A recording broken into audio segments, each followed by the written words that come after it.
예수님께서는 그 보리떡 5개와 물고기 2마리로 그 수많은 무리를 다 먹이셨습니다.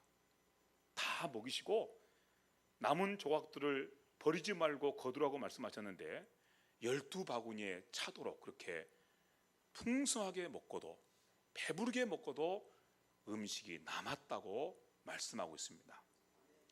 2천만 원이나 되는 그런 큰 돈을 가지고서도 먹일 수 없는 무리를 아이가 가지고 있는 도시락 하나로 다 먹이시고도 12바구니에 차게 남은 조각을 거두었다고 말씀하고 있는 것입니다. 이런 놀라운 기적, 여러분, 우리가 그 자리에 없어서 그렇지 우리가 그 자리에 있었더라면 얼마나 우리를 놀라게 할 그런 기적입니까? 그런 기적을 사람들이 경험하고서 사람들은 금방 아주 먼 옛날에 한 사건을 떠올리게 됩니다.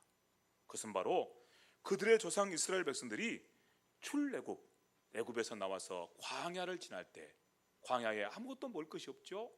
그런데 광야를 지날 때 하나님께서 하늘로부터 매일매일 만나를 내리셔서 먹여주신 그 사건을 기억하게 됩니다. 그리고 그 사건을 기억하면서 그들은 금방 예수님을 향해서 이런 기대와 소망을 품게 됩니다. 이분이 바로 우리의 조상들을 출애굽하게 하고 그리고 광야에서 만나를 내려서 먹게 했던 바로 그 모세가 약속한, 모세가 예언한 바로 그 선지자이신가 보구나, 이런 기대와 소망을 하게 되었습니다. 실제로 신명기 말씀 가운데 모세가 그런 예언을 하였거든요. 너희를 위해서 나와 같은 선지자 하나를 일으키실 것인데 그때 너희는 그의 말을 들으라. 예수님께서 이 오병이어의 기적을 행하신 이 사건이 있기 전 1400년 전에 하나님께서 모세를 통해서 예언해 주신 말씀이었습니다. 하나님께서 나와 같은 선자를 일으켜 세우실 때, 그럴 때 너희는 그의 말을 듣고 순종하라. 백성들은 예수님께서 오병이어의 기적을 행하시는 모습을 보자마자 금방 이 말씀을 생각해냈습니다. 그렇구나, 하나님께서 모세를 통해서 약속하신 그 선지자, 하나님께서 모세를 통해서 예언하신 바로 그 메시아, 그분이 이분이 아니신가, 이런 기대와 소망을 품게 되었습니다. 그리고 사람들은 이 예수님을 어떻게 해서든지 자기들 위해 임금님으로 삼으려고 합니다.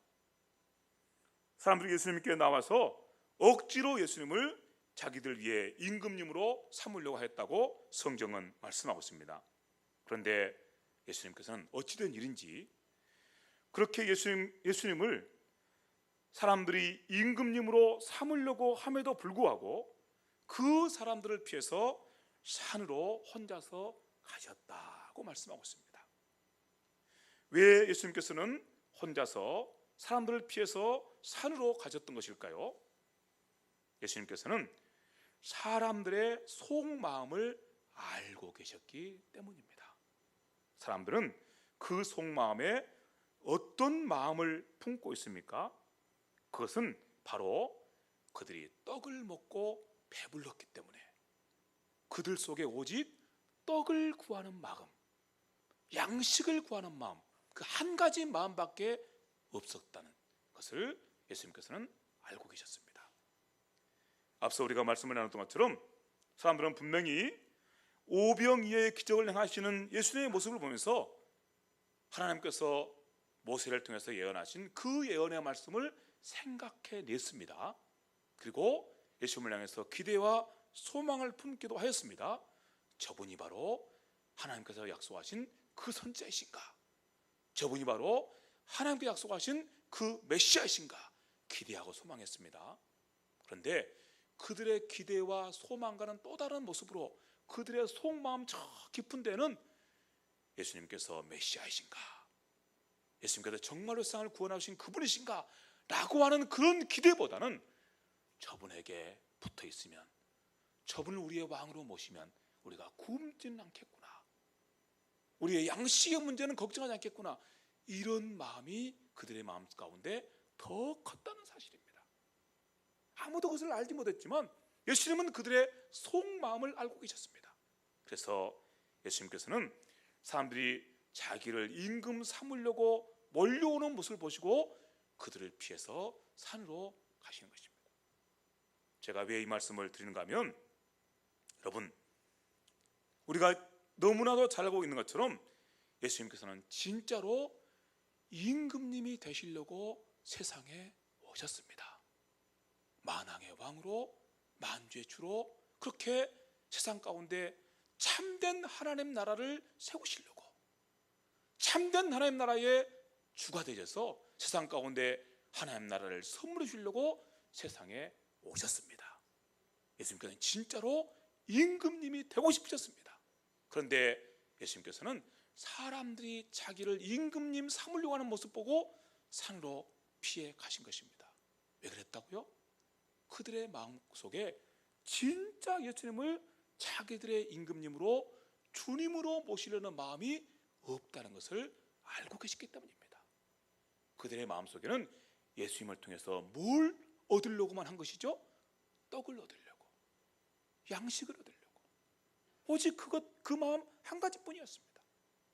그것을 예수께서 알고 계셨기 때문에 그들을 피해서 산으로 가신 것입니다. 여러분, 이제 우리가 무슨 말씀을 듣고 있는지 이미 짐작을 하셨을 것입니다. 예수님께서는 사람들이 기대하는 그것을 선물해 주러 오신 분이 아니셨습니다. 예수님께서는 전혀 다른 것을 선물해 주기를 원하셨습니다.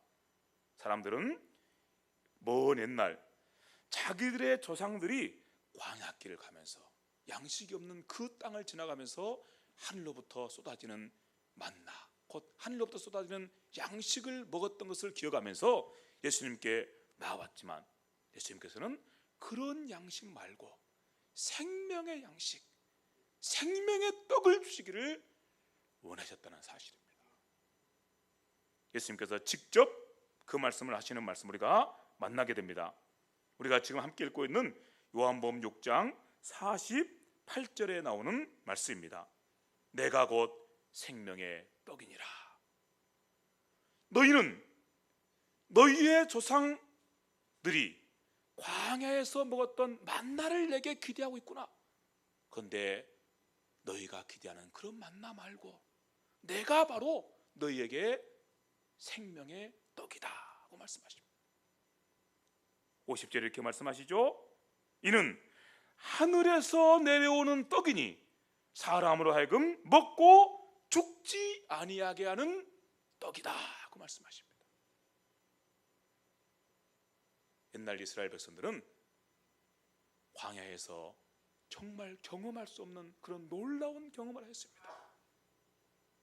아침에 일어나서 문을 열고 밖에 나가면 온 땅에 양식이 싹 쌓여 있습니다. 40년 동안 그들이 광야길을 지나는 동안에, 아무런 양식도 구할 수 없는 그 땅을 지나는 동안에 그들은 굶어 죽지 않았습니다. 아무도 굶어 죽지 않았습니다. 그들이 범죄함으로 하나님께 징계받아 죽는 일이 있었어도 굶어서 죽는 자들은 없었습니다. 그러나 그들 가운데 한 사람도 영원토록 살아있는 사람은 없습니다. 그렇게 놀라운 하늘의 양식을 받아 먹었어도 다 죽은 것입니다. 그런데 예수님께서 약속하신 생명의 떡은 사람들 하여금 먹고 죽지 아니하게 하는 떡이다 하고 말씀하십니다. 예수님께서 말씀하시는 이 떡은 도대체 무슨 떡일까요? 그 떡은 바로 예수님 자신이십니다. 예수님 자신이 생명의 떡이라고 말씀하십니다. 예수님께서는 세상을 위해서, 그리고 자기 백성들을 위해서 자기 자신을 십자가 위에서 내어주시기를 기뻐하십니다. 십자가 위에서 자기 백성들을 대신해서 죽으십니다. 자기 백성들이 그들이 지은 죄로 말미암아 영원한 하나님의 저주와 형벌을 받아야 될 것인데, 그들이 받아야 될 영원한 저주 형벌을 예수님께서 대신해서 다 받으심으로 말미암아 그들에게서 하나님께로부터 쏟아지는 저주와 형벌을 벗겨주시고, 그리고 그들에게 영원한 생명, 참된 구원을 선물해 주십니다. 바로 그 사건을 주님께서 이렇게 말씀하신 것을 보게 됩니다. 똑같이 요한복음에 나오는 말씀입니다. 요한복음 6장 35절 말씀입니다. 한번 여러분 들어보시겠습니까? 요한복음 3장 35절 같이 한번 읽어보겠습니다. 시작. 예수께서 이르시되 나는 생명의 떡이니 내게 오는 자는 결코 줄이지 아니할 터요 나를 믿는 자는 영원히 목마르지 아니하리라. 우리가 앞서 함께 말씀을 들었습니다. 내가 생명의 떡이다. 내가 생명의 떡이다. 주님, 그러면 제가 주님을 먹어야 되겠습니다. 주님께서 생명의 떡이시니 제가 주님을 먹어야 되겠습니다. 주님의 살을 어떻게 먹습니까? 주님의 피를 어떻게 마십니까? 그럴 때 주께서 말씀하십니다. 나를 믿는 자는 내가 먹어야 되겠습니다라고 주님께 말씀드릴 때, 아니, 내가 나를 먹는 게 아니고 나를 믿어라 그 말씀하십니다. 뭘 믿으라는 말씀일까요? 십자가 위에서 우리를 대신해서 죽으신 그 주님을 믿으라고 말씀하십니다. 십자가에서 우리를 대신해서 죽으심으로 말미암아 우리에게서 모든 저주와 형벌을 다 벗겨버리신, 그래서 우리에게 영원한 생명을 선물해 주신 바로 나를 믿으라고 말씀하십니다. 그리하면 너희가 살리라고 말씀하신 것입니다. 내가 생명의 떡이다, 나를 먹으라 말씀하시니까 우리가 어떻게 먹을까요? 아니, 너희가 나를 먹는 게 아니고 나를 믿어라 고 말씀하십니다. 똑같은 말씀이 여기 이렇게 또 기록되어 있습니다. 주님께서 하시는 말씀입니다. 6장 56절과 57절 말씀입니다. 56절 말씀만 한번 읽겠습니다.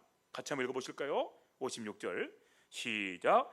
내 살을 먹고 내 피를 마시는 자는 내 안에 거하고 나도 그의 안에 거하리라.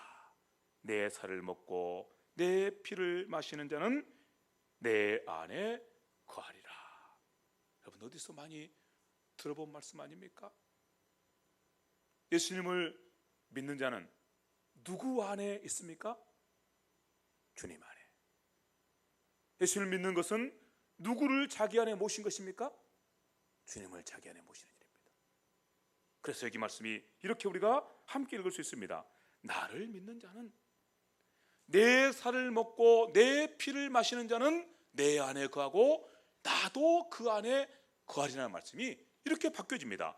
나를 믿는 자는, 너희를 위해서 십자가 위에서 죽은 나를 믿는 자는, 너희를 위해서 십자가에서 죽음으로 말미암아 너희의 모든 저주와 형벌을 벗겨버린 나를 믿는 자는 내 안에 거하고 나도 그 안에 거하리라. 이렇게 말씀이 바뀌는 것입니다. 주님께서 내가 생명의 떡이다 말씀하십니다. 내가 생명의 음료다 말씀하십니다. 주님, 그러면 우리가 주님을 먹어야 되겠습니다. 주님을 마셔야 되겠습니다. 어떻게 먹고 마실까요? 같이 봅시다. 나를 믿으라. 나를 믿으라. 나를 믿으라고 말씀하십니다.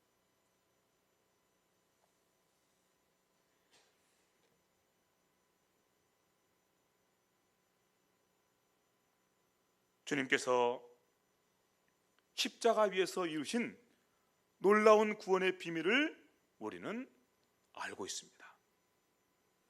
그리고 그 주님을 믿을 때 우리 안에 얼마나 놀라운 구원의 역사가 이루어지는가를 우리는 알고 있습니다. 하지만 어떤 사람들은 이 말씀을 들을 때 이 말씀을 도무지 알 수가 없었습니다. 도대체 무슨 말씀을 하는지 알 수가 없었습니다. 그래서 그동안에 예수님에게 기대를 가지고 예수님에게 소망을 가지고 모여왔던 많은 사람들이 이 주님의 말씀으로 말미암아 다 주님을 떠나갔다고 말씀하고 있습니다. 주님께서 내가 생명의 떡이고 생명의 음료이니 나를 먹고 마셔라. 우리에게는 얼마나 쉬운 말씀입니까? 주님 믿으라는 말씀이구나. 나를 대표하고 나를 대신해서 십자가 위에 죽으시고 부활하심으로 내게 생명 선물해 주신, 내게 영생 선물해 주신, 내게 참된 의와 거룩을 선물해 주신 그 주님 믿으라는 말씀이구나. 얼마나 쉬운 말씀입니까? 그런데 어떤 사람들은 이 주님의 말씀을 들을 때 어렵도다, 이게 도대체 무슨 말인지 어렵도다 하고 주님을 떠나갔다고 말씀하고 있습니다.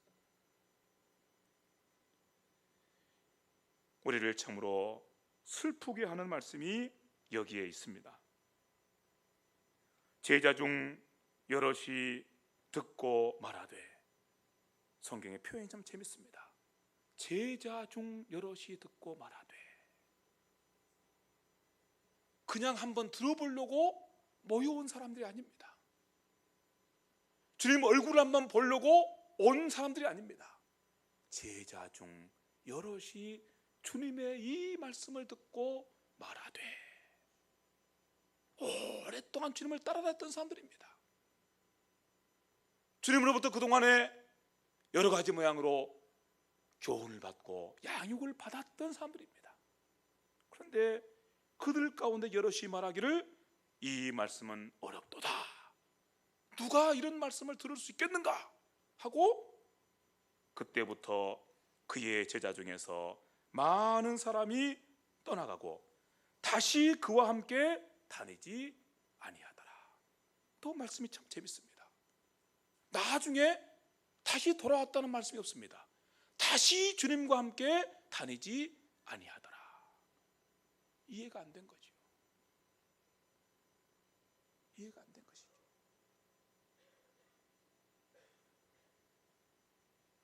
십자가의 비밀이 어떤 이들에게는 비밀입니다. 십자가의 복음이 어떤 이들에게는 비밀입니다. 그래서 아무리 이해하려고 해도 이해가 되지 않습니다. 이 말씀은 어렵도다, 누가 이런 말을 들을 수 있겠는가?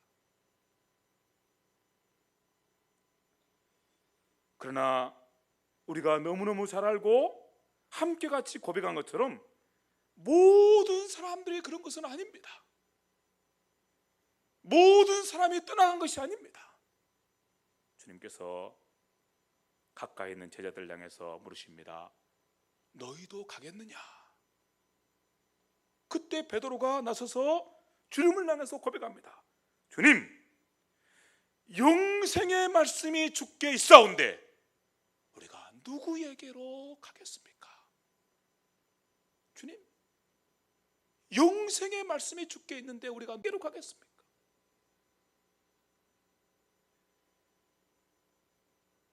모두가 다 주님을 떠나간 것이 아니었습니다. 어떤 사람들은 이런 고백을 하며 오히려 주님께 더 가까이 나갑니다. 영생의 말씀이 주께 있는데 우리가 누구에게로 가겠습니까? 오늘 여기 모인 저와 여러분들이 바로 이런 은혜를 받은 거룩한 하나님의 무리, 하나님의 자녀들인 줄 믿습니다. 이 일로 인해서 여러분 감사하시기 바랍니다.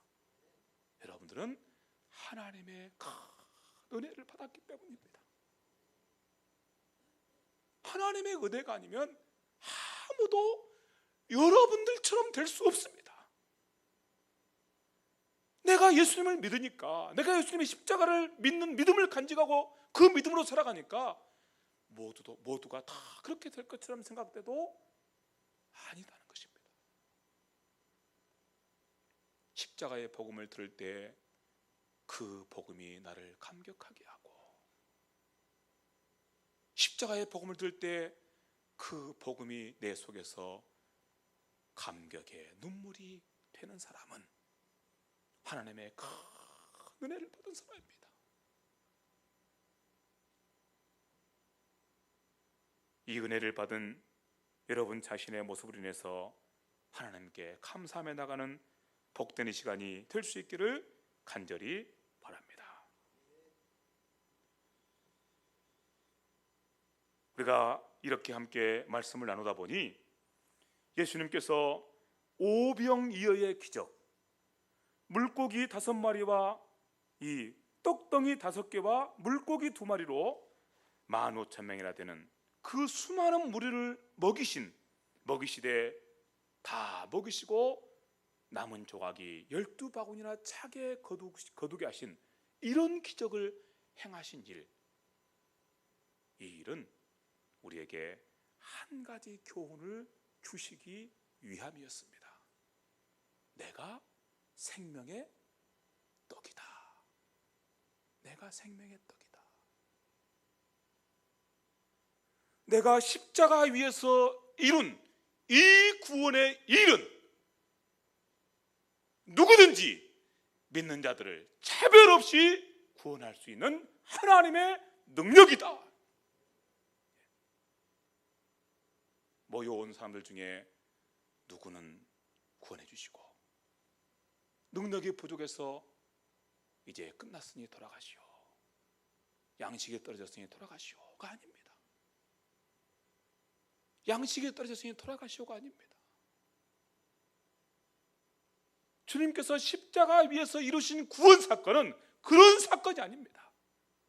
누구나 주님의 십자가를 믿는 자들은 넉넉하게 구원받는 그런 하나님의 능력입니다. 아무도 차별하지도 않고, 그리고 그가 어떤 영적 형편 가운데 있든지, 그가 무슨 죄를 지었든지, 세상에서는 모두에게 버림받을 만한 그런 추악한 죄인일지라도 주님의 십자가는 넉넉하게 구원할 수 있습니다. 그에게 참된 의와 생명을 선물해 줄 수 있습니다. 영혼을 구원하는데 주님의 십자가는 결코 부족함이 없습니다. 하나님의 아들 그분께서 십자가 위에서 당신을 생명의 떡으로, 생명의 음료로 내어주셨기 때문입니다. 이 놀라운 복음을 증거하시려고, 이 놀라운 복음을 선포하시려고 일으키신 기적이 오병이어의 기적입니다. 이 영광스러운 복음을 선포하시려고. 그런데 오늘 교회의 모습을 보시기 바랍니다. 교회 믿음의 형제와 자매들 가운데 오병이어의 기적을 어떻게 이해하고 있는지 한번 돌아보시기 바랍니다. 오병이어의 기적, 우리에게 풍성한 삶을 선물해 주는 그런 기적쯤으로 여기는 그런 모습이 우리 가운데 있지는 않은지요? 그렇지는 않은지요? 오병이어의 기적, 오병이어 헌금, 내가 드리는 이 헌금이 오병이어의 기적처럼 많은 열매를 맺기를 바랍니다. 잘못된 것은 아니죠. 소원이 잘못된 것은 아니죠. 그러나 중심이 이상해진 거죠. 중심이 이상해진 거죠. 이 영광스러운 복음을 선포하는 이 놀라운 사건을 우리가 그런 식으로 쓰면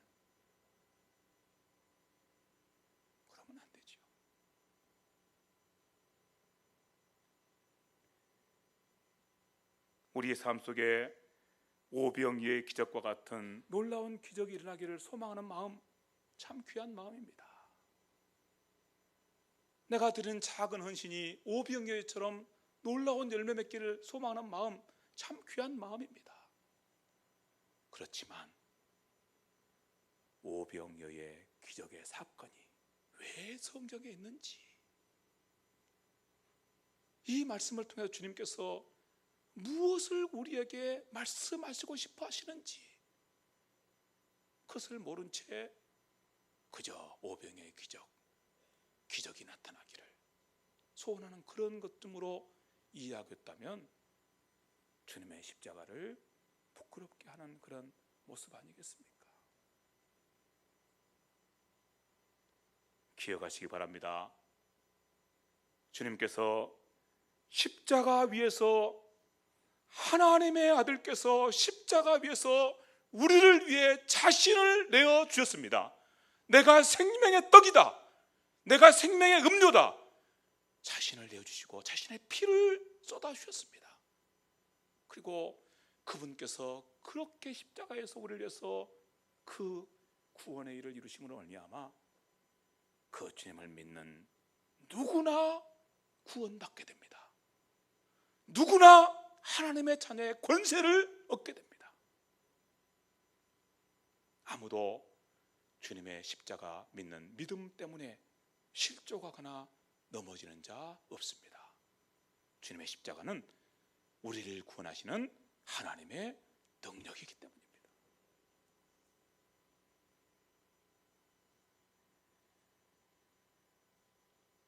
오늘 우리 시대의 교회들이 이런 하나님의 복음의 영광스러움을 왜곡하는 모습들, 이런 모습들은 성경 말씀 가운데서도 우리가 수도 없이 발견한 모습입니다. 그러고 보니까 죄인들이, 죄로 오염된 인생이, 죄로 부패한 인생이 하나님 앞에 구하는 것이 결국은 그렇고 그런 것이라는 사실을 오늘 우리 자신의 모습에서 뿐만 아니라 성경 말씀 가운데서도 우리가 똑같이 보게 됩니다. 예수님께서 병 고치셨다는 소문이 모든 지역에 퍼졌습니다. 그럴 때 수많은 무리가 예수님께 나옵니다. 갈릴리와 데가볼리와 예루살렘과 유대와 요단강 건너편에서까지. 이 말씀은 그 당시에 주변에 있는 모든 사람들이 예수님께 몰려왔다는 말씀입니다. 그런데 그들이 왜 몰려왔을까요? 예수님께서 하나님의 아들이시고 그분께서 세상에 구원을 선물하시는 구원자 메시아이신 것을 믿는 믿음 때문에 주님께 나왔을까요? 아니면 단지 병을 고치고 싶어서였을까요? 왜였을까요? 주님께서 말씀하십니다. 썩는 양식을 위해서 일하지 말고 영생하도록 있는 양식을 위해서 일하라. 내가 부탁하노니 너희는 썩는 양식만 구하는 그런 자들이 되지 말고 내가 너희에게 영생하도록 있는 그 양식을 공급하는 바로 그 구원자이심을 믿어라.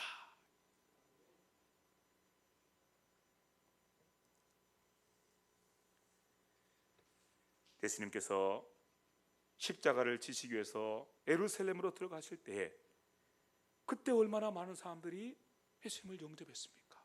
그들이 다 손에 종려나무 가지를 들고 자기들의 겉옷을 벗어서 예수님께서 걸어가시는 그 길바닥에다 펴고, 그리고 함께 소리를 지릅니다. 호산나, 다윗의 자손이여, 호산나. 호산나라는 말은 우리를 구원하소서, 그 말입니다. 그런데 그들은 무슨 구원을 소망하고 우리를 구원해달라고 그렇게 외쳤던 것일까요? 무슨 구원을 기대하고? 하나님께서 그들에게 주시길 원하시는 그 생명의 떡과 생명의 음료 십자가를 믿으려는 그런 믿음, 그것과는 아무 상관도 없지. 우리를 구원해 주셔서 어떤 구원을 기대했던 것일까요? 나중에 보니까 주님께서 십자가 위에 매달려서 죽으실 때 주님께서 말씀하신 것처럼 당신을 생명의 떡으로 생명의 음료로 내어줄 때 그렇게 큰 소리치며 부르짖었던 사람들, 우리를 구원해달라고 부르짖었던 그 사람들, 주님 곁에 없었습니다. 그들이 기대하는 구원과 하나님께서 주시길 원하시는 구원이 달랐던 것이죠. 달랐던 것이죠.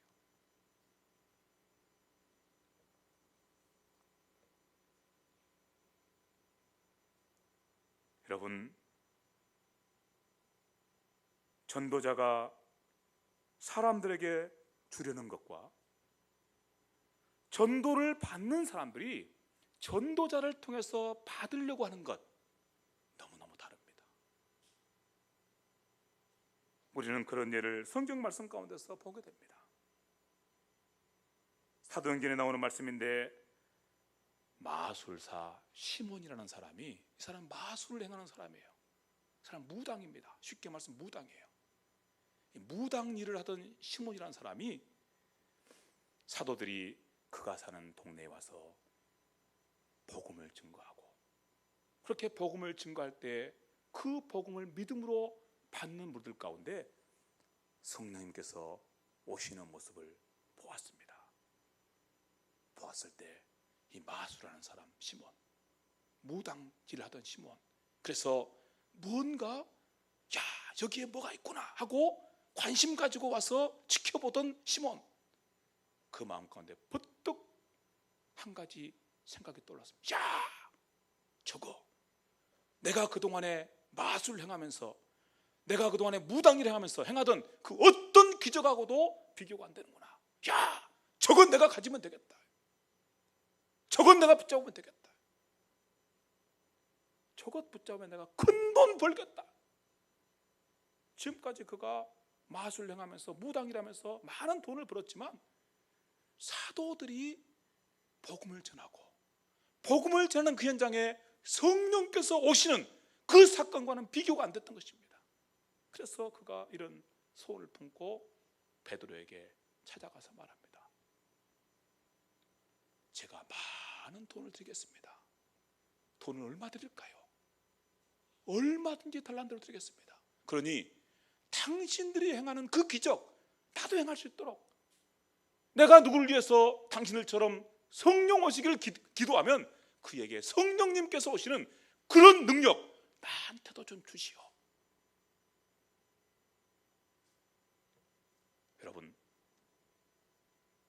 하나님께서 성령님을 우리에게 보내시는 사건, 얼마나 놀라운 기적입니까? 얼마나 놀라운 위대한 선물입니까? 그런데 이 마술사 시몬, 무당일 하던 시몬, 하나님을 선물로 받으려는 생각은 조금도 없습니다. 오직 그 마음 가운데 이런 일을 통해서 더 많은 돈을 벌고자 하는 것뿐입니다. 투자하는 것이죠. 얼마 투자할까요?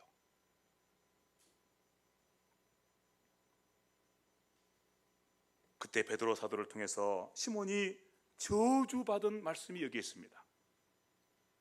내가 하나님의 선물을 돈을 주고 살 줄로 생각했으니 내가 벌고자 하는 그 돈과 함께 내가 망할지어다. 네가 하나님께서 선물하시는 그 구원을 돈을 주고 살 줄로 생각하였으니, 여러분 우리가 그 구원을 무슨 수로 돈을 삽니까? 하나님의 아들께서 십자가에서 자기의 목숨을 내어주시고 이루신 그 구원을 얼마 주고 사시겠습니까? 얼마 주고? 돈을 도대체 얼마나 드리면 그것을 받을 수 있을까요? 그래서 이런 저주를 받게 된 것입니다.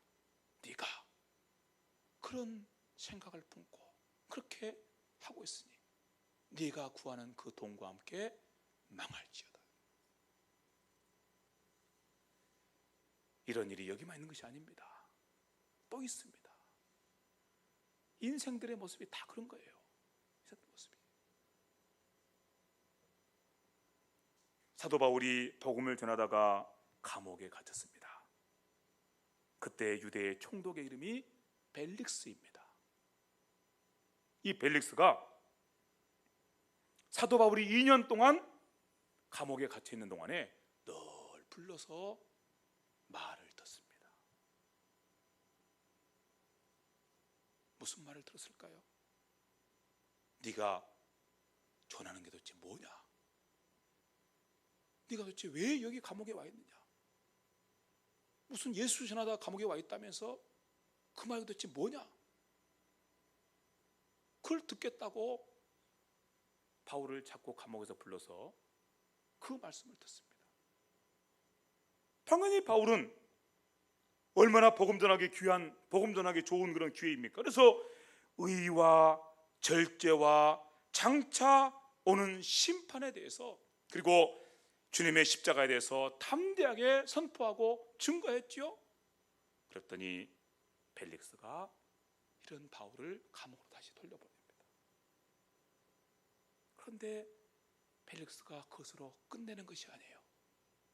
또 부르고 또 부르고 또 부르고 또 부르고 계속해서 바울을 불러냅니다. 뭘 얻기 위해서였을까요? 뇌물 받으려고. 뇌물 받으려고.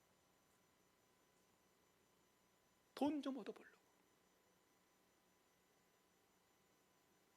하나님께서 바울을 통해서 선포하시고 증거하시는 복음에는 아무런 관심도 없고, 하나님의 아들께서 십자가에 위해서 이루신 그 놀라운 구원에 대해서, 구원의 일에 대해서는 아무 관심도 없고, 돈 좀 더 벌어보려고, 뇌물 좀 받아보려고. 이게 오늘 우리 많은 성도들의 모습 아닙니까? 제가 오해하고 있는 것입니까? 오늘 예수 믿는 수많은 사람들이 관심이 여기에 있는 거 아닙니까?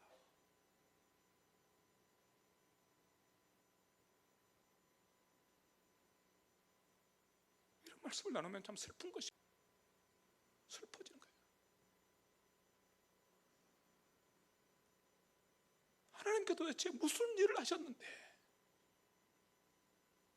어떻게 자기를 희생하시고 자기 아들을 십자가에 내어주시고 이런 큰 구원을 우리에게 선물해 주셨는데 우리는 그 일에 대해서는 관심조차 가지려고 하지 않고 자꾸 이상한 거, 자꾸 이상한 거.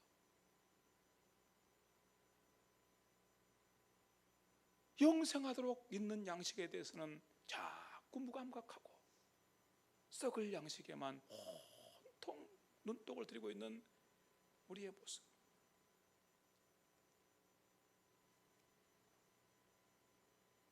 만약에 우리가 그렇지 않다고 하면은 얼마나 복된 자인지 모릅니다. 우리가 그렇지 않고 정말 영생하도록 있는 그 양식, 주님께서 십자가를 통해 주시는 그 생명의 양식에 우리의 마음이 가 있고 주님을 믿는 것으로 저는 됐습니다. 주님께서 제게 주시는 그 구원으로 저는 만족입니다. 이렇게 고백하며 나간다면 우리는 참 복된 사람입니다. 조금 이따 그 이유를 알 수 있어요. 그런데 안타깝게도 사람들의 관심은 거기에 있지 않은 것 같습니다. 오늘날 교회가 참 부끄러운 그런 모습이지요. 교회 지도자들이 참 부끄러운 모습이지요. 그래서 우리가 누구에게 교회를 말하면, 누구에게 교회 지도자에 대해 말하면 창피한 생각이 들지요. 왜 이렇게 됐나요? 왜 교회가 이렇게 됐습니까?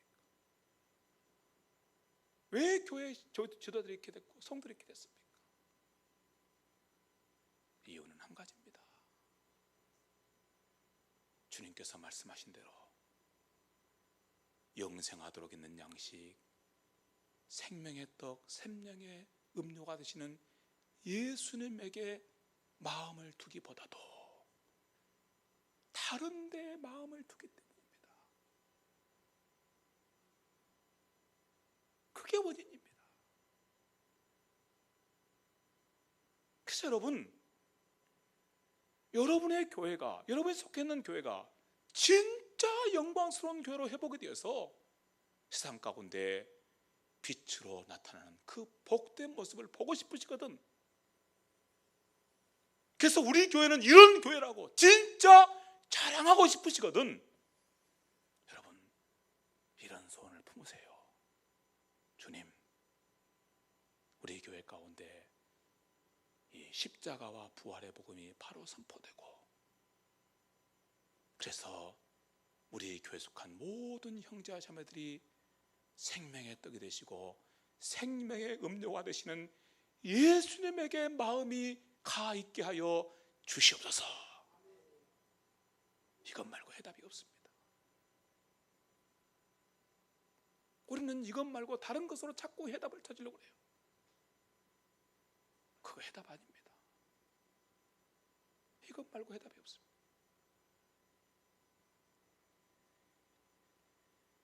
왜냐하면 바로 그 주님의 십자가를 통해서 우리에게 하나님께서 주시고 싶어 하시는 그 구원의 내용이 바로 이와 같은 것이기 때문입니다. 우리는 주님께로부터 주님의 십자가를 통해서 뭔가 내가 기대하는 것, 내가 바라는 것을 받고 싶어 하지만 성삼위 하나님께서는 우리가 기대하는 것과는 전혀 다른 것을 선물해 주시기를 그렇게 간절히 원하고 계십니다. 그게 뭘까요? 그것은 바로 우리에게 하나님 자신을 선물해 주기를 원하십니다.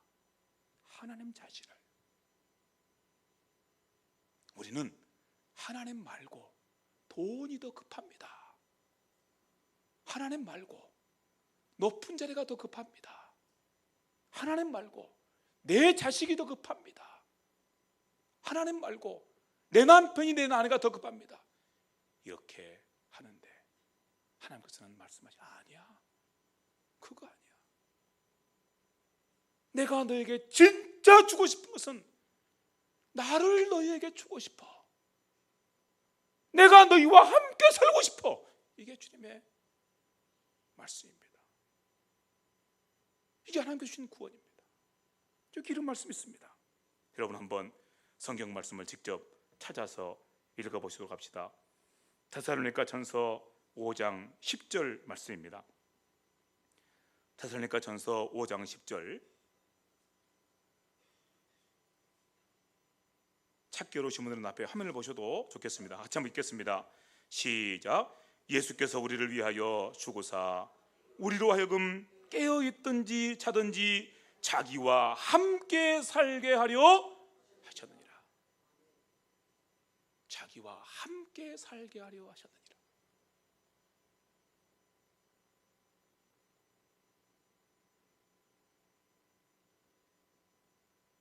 우리를 향한 주님의 말씀은 그겁니다. 내가 너와 함께 살고 싶다. 너 혼자 살지 말고 나와 함께 살면 안 되겠니? 이게 주님의 말씀입니다. 그리고 우리 가운데 찾아오셔서 우리와 함께 사시려고 우리의 모든 죄를 제거하신 것입니다. 죄가 있는 자리에 하나님께서 오실 수 없거든요. 왜 주님께 십자가에 죽으셨습니까? 왜 주님께 십자가에서 죄의 문제 해결했습니까?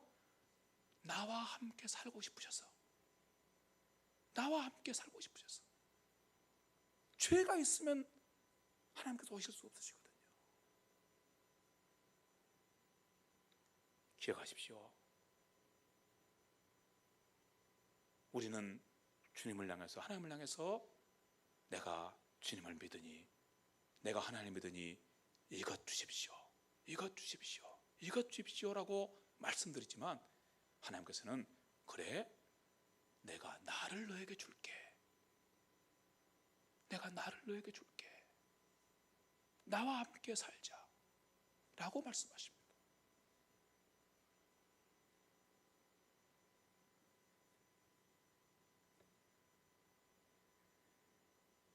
갈라디아서 2장 10절 너무나 유명한 말씀이죠.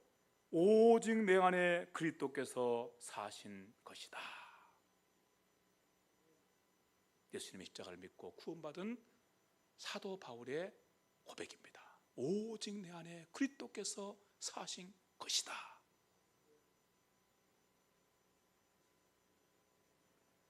두 번째로 성삼위 하나님께서 우리에게 주시고 싶어 하신 것은 성도다운 인격입니다. 우리는 인격이 주님 닮은 모습, 인격이 하나님 닮은 모습보다는 이것 제게 필요합니다, 이것 제게 필요합니다, 이것 필요합니다, 이렇게 주님 앞에 구하고 나오지만 내가 너에게 주고 싶은 것은 나를 닮은 너의 모습이다, 나를 닮은 모습. 이게 주님의 말씀입니다.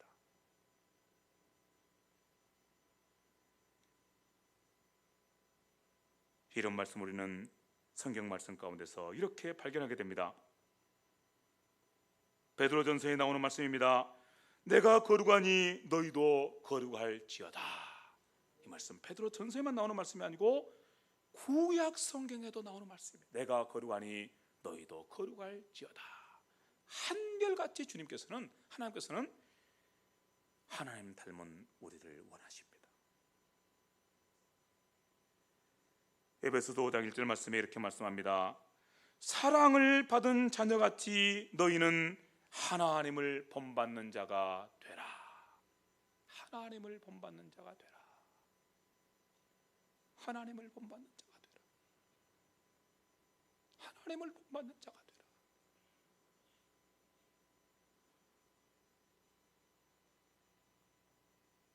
여러분, 도대체 우리가 누구 가운데 살아계신 하나님을 본받는 자가 될 수 있으며 살아계신 하나님을 본받는 자로 살아가라고 교훈을 받는 자가 되었습니까? 우리가 도대체 누구 가운데?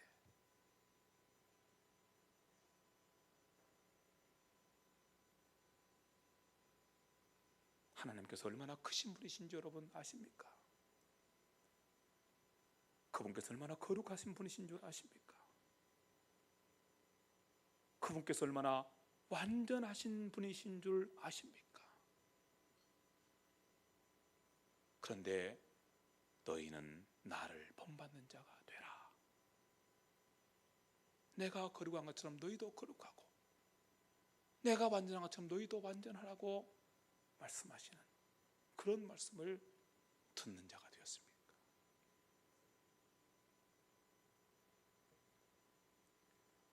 이렇게 말씀을 듣고 보니 하나님을 우리 가운데 모시고 사는 것보다 더 위대하고 놀라운 일이 없고 하나님을 닮은 자로 세워지고 자라가는 것보다 우리 인생에게 더 큰 복이 없습니다. 더 큰 복이 없습니다. 하나님 닮아가려고 하는 모습보다는 하나님 닮아가는 인격 되려고 하는 모습보다는 하나님께 뭘 얻어 가지려고 하는 그런 모습, 여러분 성숙한 기독교인 아닙니다. 잘못된 것은 아닙니다. 하나님께 당연히 구해서 하나님 부족합니다, 제게 주시면 좋겠습니다, 당연히 구한 건 당연하죠. 그러나 하나님 모시고 살아가는 모습, 하나님 닮아가는 인격, 그 소원 없이 하나님 이것 주십시오, 저것 주십시오, 이것 주시면 좋겠습니다, 저것 주시면 좋겠습니다, 이런 모습 성숙한 신앙인의 모습 아닙니다. 아직도 복음의 비밀을 모르고 있는 사람의 안타까운 모습입니다. 주님께서 하시는 귀한 말씀에 귀를 기울이고 함께 거룩한 손을 품고 나가는 우리 모두가 될 수 있기를 간절히 바랍니다.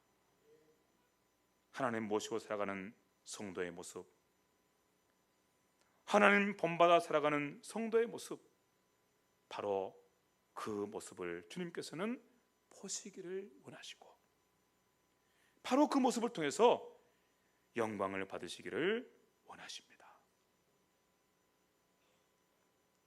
세 번째로, 성삼위 하나님께서 우리에게 주시기를 간절히 원하시는 것, 그것은 영원한 나라에서 받을 상급입니다.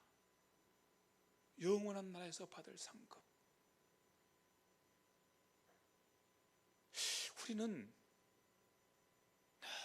이 세상에만 온통 관심을 두고 살아요. 이 세상에. 이 세상에서만 잘 되면 다 된 것처럼 생각하고 살아요. 그러나 여러분, 죽음을 맞이하는 현장에 가보세요.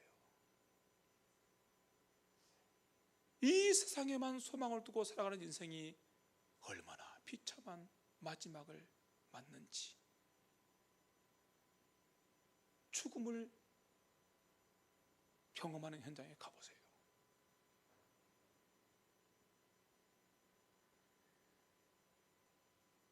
이 세상에서 아무리 그가 잘나고 아무리 많은 것을 소유하고 아무리 높은 칭송을 받는 사람일지라도 그가 죽어서 관 속에 묻히고 관 속에 담기고 흙 속으로 들어가서 구더기에 밥이 될 때, 구더기에 밥이 될 때 그에게 남는 것이 무엇입니까? 그에게 도대체 남는 게 무엇입니까? 그럼에도 불구하고 우리는 온통 이 세상에만 관심이 있습니다. 하나님께서는 우리에게 말씀하십니다. 이 세상에서 너희가 영광스럽고 복된 삶을 사는 것도 참 귀하고 아름다운 일이지만, 그렇지만 내가 너희에게 영원한 세계에서 상급을 줄게. 상급을 줄게. 이 땅에서 너희가 내 이름과 내 영광을 위해서 살아가는 그 모습 때문에 내가 너희를 위해서 썩지 아니할 멸류관을 예비해 줄게 말씀하십니다.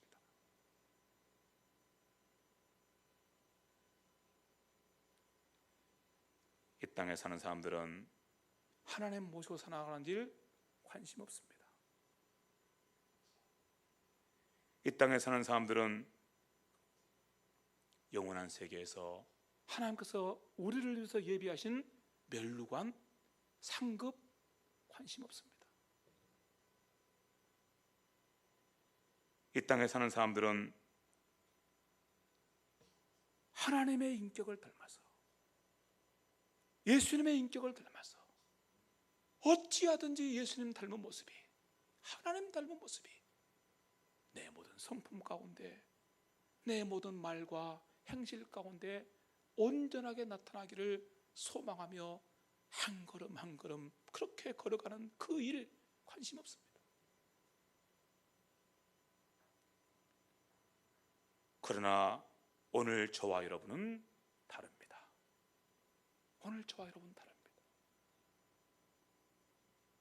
우리의 관심은 성삼위 하나님께서 예수님의 십자가를 통해서 선물해 주겠다고 말씀하신 바로 그것들에게 온 마음이 가 있습니다. 어떻게 하면 내 안에 계신 하나님 잘 모시고 살아갈까? 어떻게 하면 오늘보다 내일 주님을 더 닮은 모습이 내게 나타날까? 말을 어떻게 바꿔야 될까? 생각을 어떻게 바꿔야 될까? 내 삶의 습관을 어떻게 바꾸는 것이 주님 닮은 모습일까? 내 모습 가운데 어떤 모습이 주님 닮지 못한 모습이 있는가?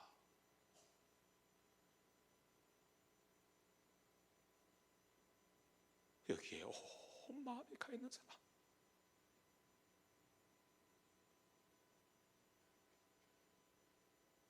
그 복된 모습으로 살아서 장차 영원한 세계에서 하나님께서 멸류관 주실 때, 상급 주실 때 아무런 부끄럼 없이 아멘 주님 감사합니다, 제가 한 거 아무것도 없고 주님의 십자가로 구원받아서 주님 모시고 주님 닮은 모습으로 한 걸음 한 걸음 살아온 것밖에 없는데 제게 이런 상급까지 주십니까? 저를 위해서 이런 멸류관 예배해 두셨습니까?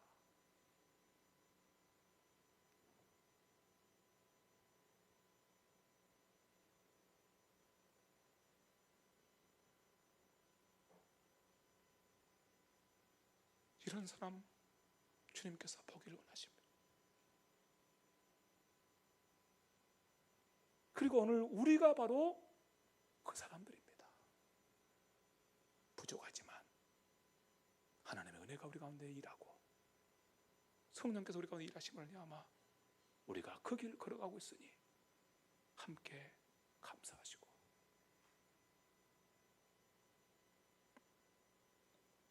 썩을 양식이 아니라 영생하도록 있는 양식을 위해서 일하는 저와 여러분 모두가 될 수 있기를 진심으로 간절히 바랍니다.